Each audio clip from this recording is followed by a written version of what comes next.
Good morning students, welcome to Dheeraj classes. आज हम लोग पढ़ने जा रहे हैं 9th के लिए फिजिक्स, है ना। फिजिक्स में क्या पढ़ेंगे हम लोग? फोर्स पढ़ेंगे, है ना। Force and laws of motion, है ना। इसके पहले मोशन पढ़ाया था मैंने, मोशन में ही कंजर्वेशन ऑफ मोमेंटम भी पढ़ाया था, जो इस चैप्टर में पढ़ना है उससे रिलेट करके उसमें मैंने पढ़ाया था ना। इसमें force and laws of motion देखेंगे और इसमें कॉन्सेप्ट क्लियर होने से पहले आप लोग इसके फर्स्ट चैप्टर का वीडियो देख लेंगे, है ना। आज स्टार्ट कर रहे हैं हम लोग force and laws of motion. हम लोग जो फोर्स का डिफिनेशन पढ़ते हैं, हम लोग क्या पढ़े हैं बचपन में फोर्स का डिफिनेशन पढ़े हैं। Push and pull is called force. Push और पुल होता है तो उसको कहते हैं फोर्स। बट अब हम लोग थोड़े बड़े हो गए हैं तो इसका फोर्स का डिफिनेशन भी चेंज हो जाएगा। अब डिफिनेशन क्या होगा फोर्स का? अगर किसी बॉडी में उसका मास होगा और उसमें एक्सीलरेशन होगा तो हम लोग क्या कहेंगे उसको? फोर्स। अगर कोई बॉडी है ना, हम लोग फोर्स लगा रहे हैं, इसमें मास एक्सीलरेशन नहीं आया तो फोर्स नहीं हुआ, है ना, कोई रिजल्ट काम नहीं आया, है ना। एक्सीलरेशन लगाने से क्या आया? ऑब्जेक्ट यहां से यहां आ गया तो क्या कहेंगे कि इसमें फोर्स मैंने लगाया, है ना, दैट इज फोर्स, है ना। तो लॉज ऑफ रिफ्लेक्शन, हम लोग फोर्स को कहां, लॉज ऑफ मोशन, है ना, हम लोग फोर्स को कहां से सीखते हैं? लॉज ऑफ मोशन से सीखते हैं। किसने दिया? न्यूटन साहब ने दिया था, है ना। वो बड़े साइंटिस्ट थे, उन्होंने दिया लॉज ऑफ मोशन, है ना। क्या है लॉज ऑफ मोशन? पहला लॉ क्या है ना, उसके बारे में हम लोग समझते हैं। लॉज ऑफ मोशन से ही हम लोग फोर्स को भी समझेंगे। अभी सिर्फ एक इंट्रोडक्शन दिया था मैंने, है ना। लॉज ऑफ मोशन, है ना, लॉज ऑफ मोशन।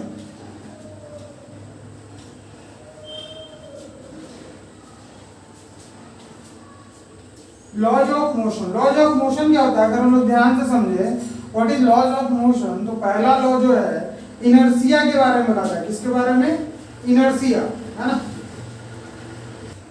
इनर्शिया के बारे में बताता है। तो इनर्शिया होता क्या है? अगर इसको समझे तो सारा कॉन्सेप्ट ही क्लियर हो जाएगा। इनर्शिया का अगर हिंदी देखे तो हिंदी होता है जड़त्व। जड़त्व मतलब एक जगह जो रुक गया वो वहीं पे रह जाएगा, है ना।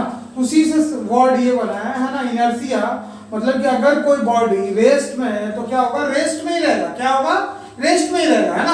अगर कोई बॉडी मोशन में है तो किसमें होगा? मोशन में रहेगा। कब तक?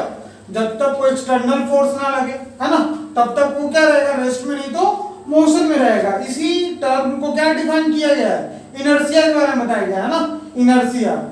ठीक है, इसके बारे में लिखते हैं। Inertia is defined as, inertia क्या होता है? inertia is defined as when a body is in rest, तो वो क्या होगा? it keep it in rest, है ना। अगर कोई बॉडी रेस्ट में है तो रेस्ट में ही रहेगा।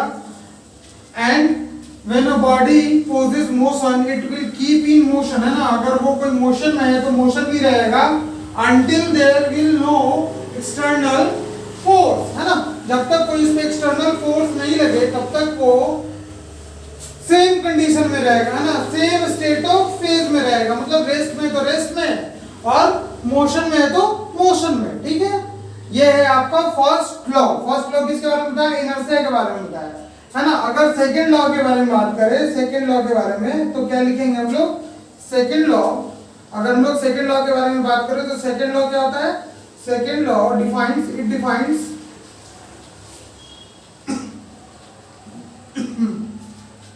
फोर्स। ये किसके बताता है? किसको बताता है? इसीलिए मैंने फोर्स उस समय पूरा डिटेल में नहीं बताया, क्योंकि सेकंड लॉ जो है वो it defines force. Second law किसको डिफाइन करता है? फोर्स को डिफाइन करता है। समझते हैं कैसे?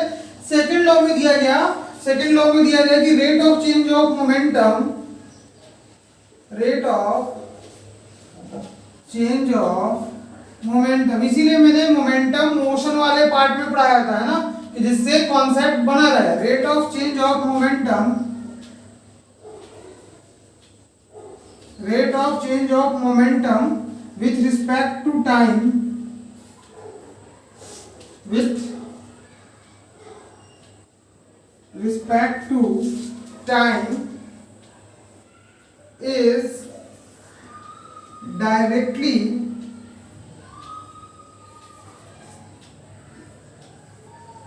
proportional टू फोर्स, है ना, यही बताया गया कि rate of change of momentum जो होता है डायरेक्टली प्रोपोर्शनल होता है फोर्स के। वो कैसे, तो हम लोग देखते हैं rate of change of momentum, है ना, तो हम लोग rate of change of momentum को लिख क्या सकते हैं, लिख सकते हैं, उसको हम लोग देखते हैं, है ना। हम लोग rate of change of momentum को क्या लिख सकते हैं, mass into velocity change, change का मतलब m1 v1, है ना, मास उसके पास जो वेलोसिटी पहले होगा माइनस m इंटू v2, है ना, या v2 माइनस v1 भी कर सकते हैं हम लोग, है ना। तो rate of change of momentum, mass को क्या कर लिए कॉमन, क्या लिख सकते हैं v2 minus v1। Rate of change का बात हो रहा था, है ना, रेट ऑफ चेंज मतलब टाइम से क्या करेंगे, डिवाइड करेंगे, है ना, टाइम से क्या करेंगे, डिवाइड करेंगे, है ना, क्योंकि रेट ऑफ चेंज का बात हो रहा था। अब क्या हो जाएगा m बाई, है ना, v2 minus v1 divided by t। Acceleration को हम लोग क्या पढ़ चुके हैं, एक्सेलरेशन को क्या पढ़ चुके हैं, एक्सेलरेशन क्या होता है, change in velocity with respect to time. Acceleration का ये कॉन्सेप्ट पढ़े थे, तो इसके जगह पे क्या रख सकते हैं a, है ना, तो m a, और मास इनटू एक्सेलरेशन को ही क्या बोलते हैं, फोर्स।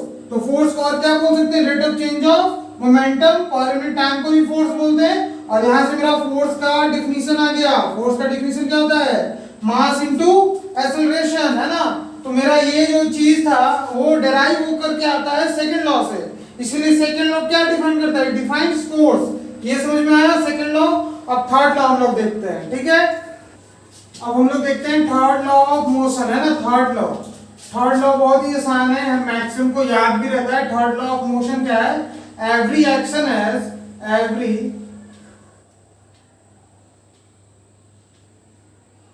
every action has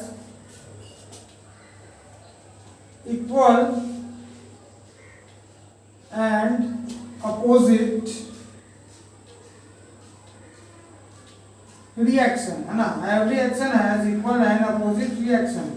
तो सबसे इंपॉर्टेंट बात है कि what is reaction, what is action, है ना, ये समझना जरूरी है, एक एक पॉइंट को समझना जरूरी है ना। तो एक्शन किसको कहते हैं, तो एक्शन अगर किसी बॉडी का हम लोग फोर्स जो लगा रहे हैं, फोर्स अप्लाइड फोर्स, एक्शन क्या हो गया, एक्शन हो गया अप्लाइड फोर्स, जो फोर्स हम लोग लगा रहे हैं ना, उसको क्या बोलेंगे हम लोग, उसको बोलेंगे एक्शन, है ना, अप्लाइड फोर्स। ठीक है, जो फोर्स हम लोग लगा रहे हैं, अप्लाइड फोर्स जो लगाया, तो क्या होता है अगर हम लोग इस पे भी अप्लाइड फोर्स लगा रहे हैं, तो ऐसा नहीं है कि इसमें फोर्स लगाएंगे ये टूट जाएगा, है ना, इसके अंदर से भी एक फोर्स आएगा और वो फोर्स जस्ट इसके अपोजिट डायरेक्शन में होगा। क्या होगा, जस्ट इसके अपोजिट डायरेक्शन में होगा। तो यही बोला गया है कि अगर कोई फोर्स, है ना, अगर कोई फोर्स ऊपर से लगाया जा रहा है तो उसी के इक्वल मैग्नीट्यूड का एक फोर्स उसके जस्ट अपोजिट डायरेक्शन से आएगा। इसी को रिएक्शन बोल रहे हैं, इसी को क्या बोल रहे हैं, रिएक्शन बोल रहे हैं। रिएक्शन हमेशा नॉर्मल होता है, नॉर्मल का मतलब फर्स्ट लेक्चर में बताया था, परपेंडिकुलर, है ना, परपेंडिकुलर टू द सरफेस, जो भी अगर सरफेस के परपेंडिकुलर होगा उसको क्या बोलेंगे, नॉर्मल। क्या होता है यहाँ पे अगर हम लोग देख रहे हैं तो ये हम लोग को समझ में आ गया एक्शन और रिएक्शन, है ना।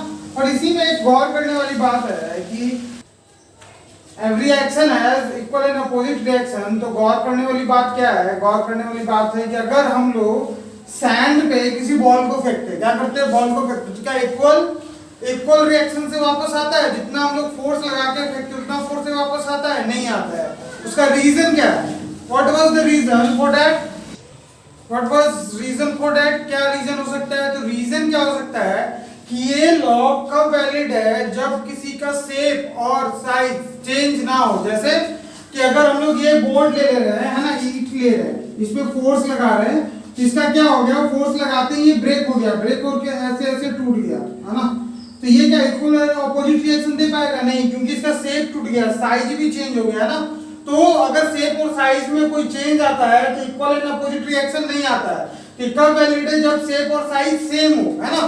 तो इसलिए सैंड का, जब हम लोग सैंड पे बॉल फेंकते हैं तो उसमें डिप हो जाता है ना, तो वहां पे सैंड का जो है शेप क्या हो जाता है, चेंज हो जाता है। शेप चेंज होने की वजह से क्या होगा, इक्वल एंड अपोजिट रिएक्शन वो नहीं देगा, है ना। तो यही लॉ है मेरा, ठीक है, third law of motion.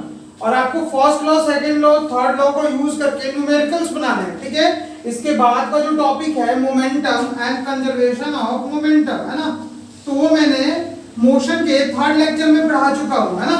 Motion से रिलेटेड था, थर्ड लेक्चर में मैंने पढ़ा दिया है, ठीक है, उसको देख लीजिएगा। बस एक टॉपिक बच रहा है मास, है ना, मास को डिफाइन करना है। तो हम लोग इसके बाद जो चैप्टर स्टार्ट करने जा रहे हैं ग्रेविटेशन, उसमें डिटेल में पढ़ेंगे what is mass, what is weight, है ना।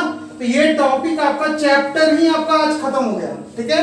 अब हम लोग नेक्स्ट लेक्चर में नेक्स्ट चैप्टर देखेंगे। Okay, thank you.